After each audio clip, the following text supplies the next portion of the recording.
साथियों, आत्मनिर्भर भारत के लिए आत्मनिर्भर किसान भी उतना ही महत्वपूर्ण है। लेकिन इतने वर्षों से हमारे देश में कृषि और किसान को बेवजह के नियमों और कानूनों से बांधकर रखा गया था। आप सब किसान साथी जो सब मेरे सामने बैठे हैं, आप तो खुद ही इतने सालों से इस बेबसी को महसूस कर रहे होंगे।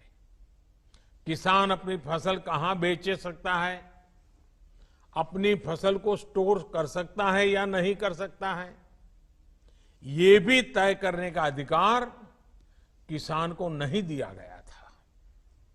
इस तरह के भेदभाव वाले कानूनों को हमने 2 सप्ताह पहले खत्म कर दिया है।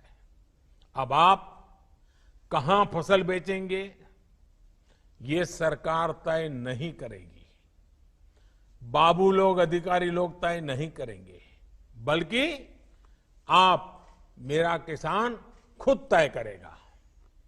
अब किसान अपने राज्य के बाहर भी अपनी फसल बेच सकता है और किसी भी बाजार में बेच सकता है।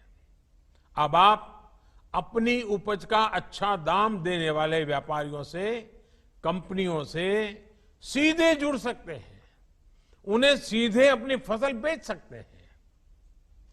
पहले जो कानून फसल के स्टॉक करने पर रोक लगाता था, अब उस कानून में भी परिवर्तन कर दिया गया है। साथियों, आत्मनिर्भर भारत पैकेज में किसानों की फसल रखने के लिए कोल्ड स्टोरेज बने, किसानों को सीधे बाजार से जोड़ा जाए, इसके लिए भी 1 लाख करोड़ के निवेश की घोषणा की गई है। जब किसान बाजार से जुड़ेगा तो अपनी फसल को ज्यादा दामों पर बेचने के रास्ते भी खुलेंगे। आपने आत्मनिर्भर भारत अभियान के तहत एक और फैसले के बारे में भी सुना होगा।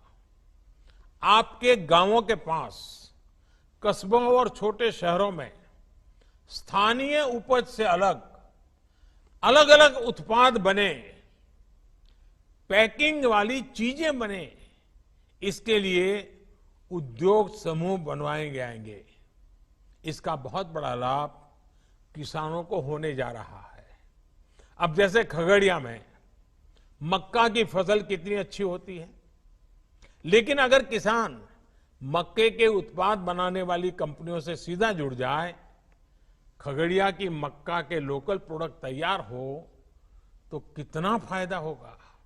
इसी तरह बिहार में मखाना है, लीची है, केला है, हमारे यूपी में आंवला है, आम है, राजस्थान में मिर्च है, मध्य प्रदेश की दालें, उड़ीसा झारखंड में वनों की उपजें, ये हर जिले में ऐसे अनेक लोकल उत्पाद हैं जिनसे जुड़े उद्योग पास में ही लगाए जाने की योजना है।